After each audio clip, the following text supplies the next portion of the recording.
According to official announcements by the Polish Ministry of Finance, Poland is heading towards public debt at 75% of GDP, a scenario that could become reality in just 4 years. Interestingly, the ministry's data indicate that public debt will exceed 66% of GDP as early as next year. Despite this, the Polish government has not decided to amend next year's budget, which assumes a high deficit, nearly 272 billion zloty.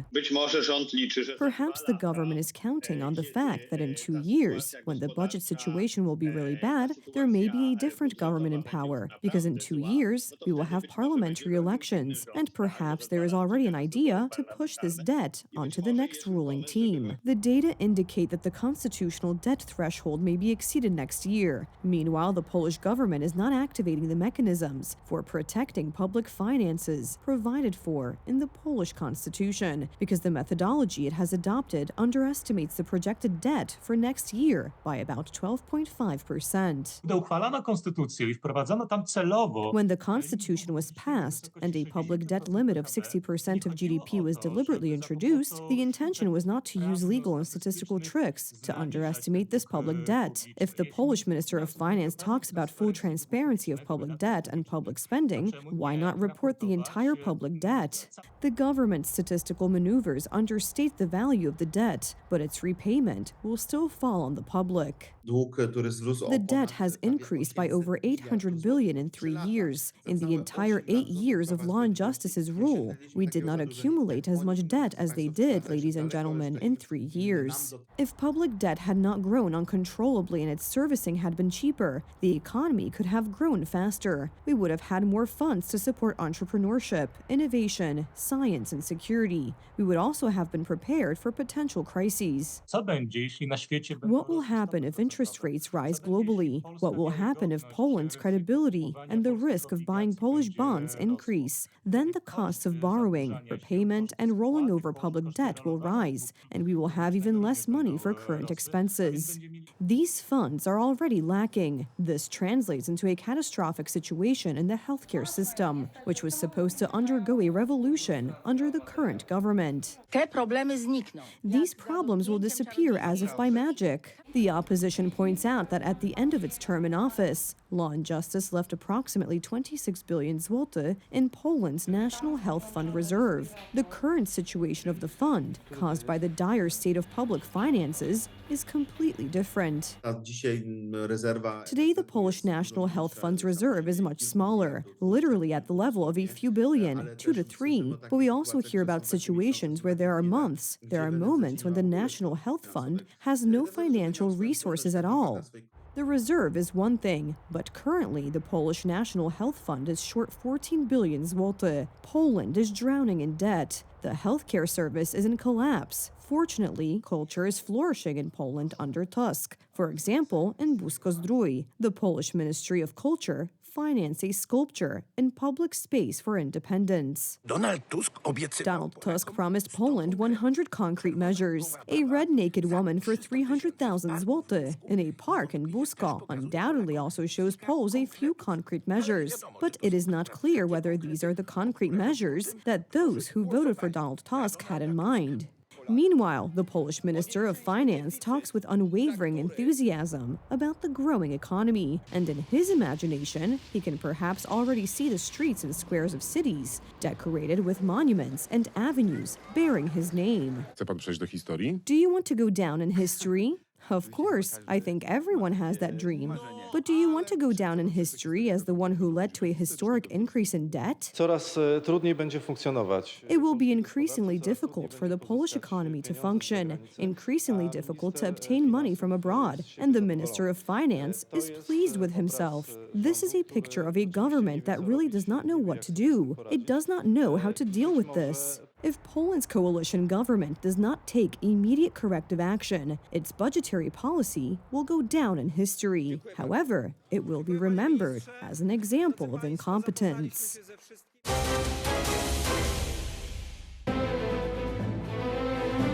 Donald Trump's peace plan for the Middle East was formally accepted by the parties involved in the negotiations.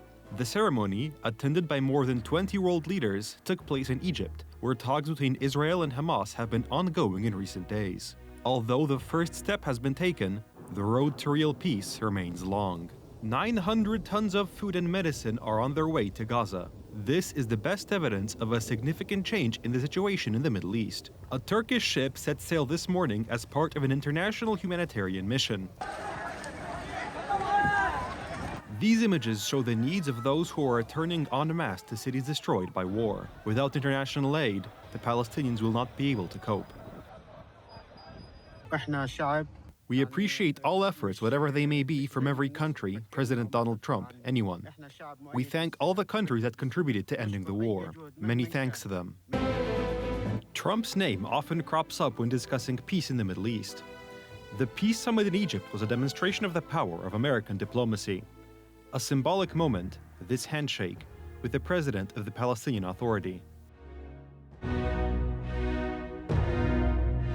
The momentous breakthrough that we're here to celebrate tonight is more than the end of the war in Gaza. It's with God's help, it'll be the new beginning for an entire beautiful Middle East.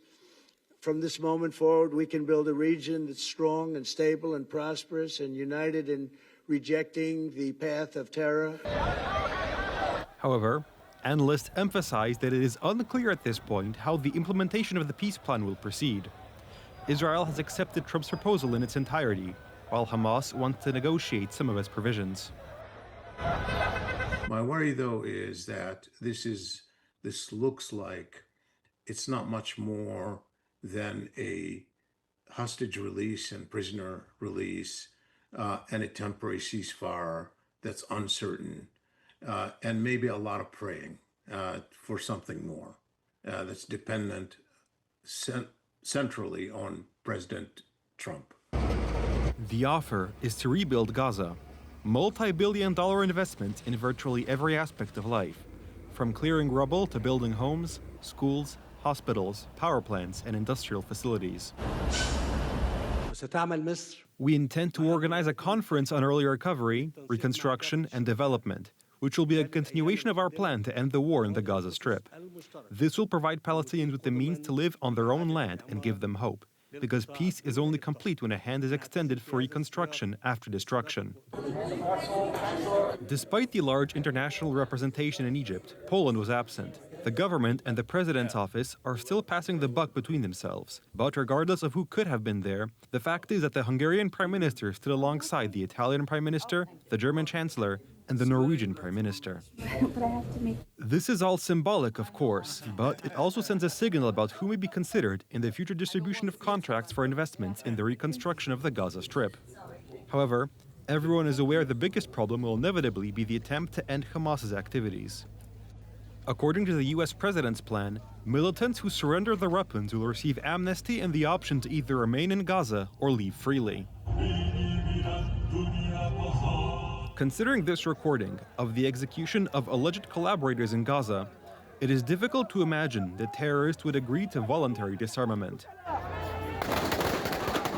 The UK, which is seeking the opportunity to actively participate in the stabilization mission in Palestine, wants to help enforce this. We, the United Kingdom in particular, I think, can play a part in monitoring the ceasefire, but also decommissioning the capability of Hamas and their weaponry, drawing on our experience in Northern Ireland. So the question today has already moved to how do we implement, how do we make sure this moves forward? And it's really important that we keep that focus. We mustn't have any missteps now. All the more so because it would only take a spark for the conflict to escalate to an unimaginably greater scale than before. Israel has already announced it does not rule out striking Hamas if it does not lay down its arms. And today, Hamas no longer has an insurance policy in the form of hostages. Even that did not stop Israel from destroying most of the cities where the terrorists were hiding.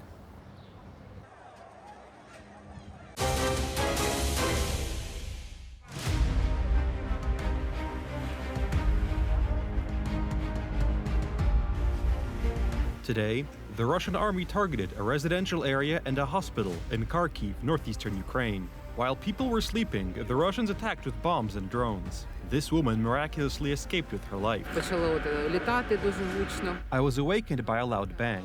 The windows were blown out and there was glass and debris everywhere. I was terrified. I heard people screaming, and when I got out of the apartment, I saw many injured people and enormous destruction. The patients at this hospital also experienced moments of terror when the facility was set on fire. A quick evacuation saved the lives of many people, but a dozen or so were injured. 76 пацієнтів. At the time of the attack, we had 76 patients on the second floor and over 30 on the third floor. They were injured by glass shards, but we managed to safely evacuate them from the hospital and transport them to other facilities. At the same time, Russia is also attacking the city's energy infrastructure. This is their strategy ahead of the approaching winter. That night, 30,000 residents of Kharkiv and the surrounding area were left without electricity. To samo widzieliśmy zarówno w roku 24, jak i We saw the same thing in both 2024 and 2023. The tactic of attacking critical infrastructure in cities, primarily places like power plants and electricity distribution stations, buildings and functions that are key to the life of the city. This policy of terror is once again being employed by the Russians. In retaliation, Ukrainian troops are mainly attacking Russian refineries supplying aviation fuel, such as here in occupied Crimea. The Ukrainians would not be able to repel Russian attacks if it weren't for the increased military aid from US President Donald Trump. There is hope that Washington will provide Kyiv with Tomahawk missiles, which would enable Ukraine to strike Russian refineries not currently in range of bombing. Jest pewna nadzieja na otrzymanie jakiejś. There is some hope of receiving a certain number of missiles, not necessarily a large number, which will show that, first of all, Russia must reckon with America and Trump, and secondly, that America supports not Russia and Putin, but Ukraine and Zelensky. Later this week, on Friday, Donald Trump is scheduled to meet with Volodymyr Zelensky in Washington, as confirmed by the Ukrainian president. The main topics are air defense and our possibilities with long range to pressure on Russia. The American leader who brought peace to the Middle East has not abandoned his plan to bring about a truce between Ukraine and Russia. Just never give up. You know, last week they killed over 7,000 soldiers, mostly soldiers. And a little bit more, frankly, Russian soldiers than Ukraine soldiers last week. But think of it, every week they're losing from 5,000 to 7,000 soldiers. It's ridiculous. And I thought that would be one of my easier ones. I mean, when you settle something that's been going on for 31 and 32 years, that's, in theory, a lot harder than setting, something that's been going on for 3 years. But this is a war going on for 3 years, should have never started. Trump is seeking to stop the bloodshed in Ukraine in hopes that, following the example of the Middle East, peace will also prevail in Eastern Europe.